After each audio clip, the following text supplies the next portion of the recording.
Why did Germany pursue Flottenpolitik? If you're curious about why Germany invested so heavily in building up its navy at the turn of the 20th century, you're about to uncover some fascinating history. Let's explore the reasons behind Germany's naval expansion, known as Flottenpolitik.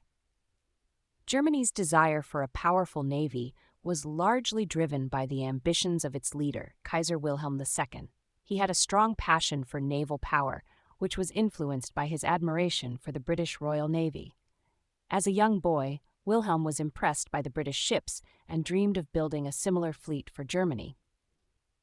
Kaiser Wilhelm II wanted Germany to become a colonial power, competing with other European nations in Africa and the Pacific.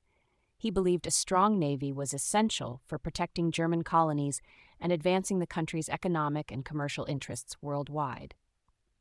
Admiral Alfred von Tirpitz, the Secretary of State for the Navy, played a crucial role in shaping Germany's naval strategy. Tirpitz argued that a fleet of battleships rather than cruisers was necessary to compete with Britain.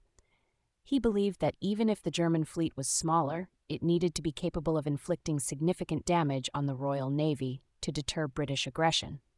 Tirpitz's risk theory suggested that if Germany's fleet could pose a substantial threat to Britain's naval dominance, Britain would become more accommodating to German colonial and economic demands.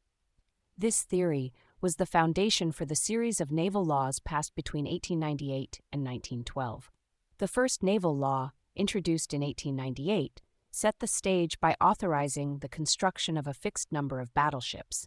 However, it was the second naval law in 1900 that significantly expanded the fleet, doubling its size to include 38 battleships. This law was passed following a public outcry against Britain after British cruisers detained German mail steamers during the Second Boer War.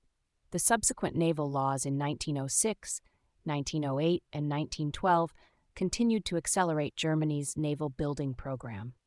These laws ensured a continuous buildup of the Navy, with a focus on battleships and other capital ships. The goal was to create a fleet that would be two-thirds the size of the British Navy. The Navy League, formed in 1898, also played a key role in mobilizing public support for the naval expansion. This league used economic and patriotic slogans to gain support from industry, commerce, and the general public. In essence, Germany's pursuit of Flottenpolitik was a strategic move to assert its global influence, protect its colonial interests, and challenge Britain's naval supremacy. This ambitious naval policy was driven by a combination of national pride, economic ambitions, and a desire to become a major world power.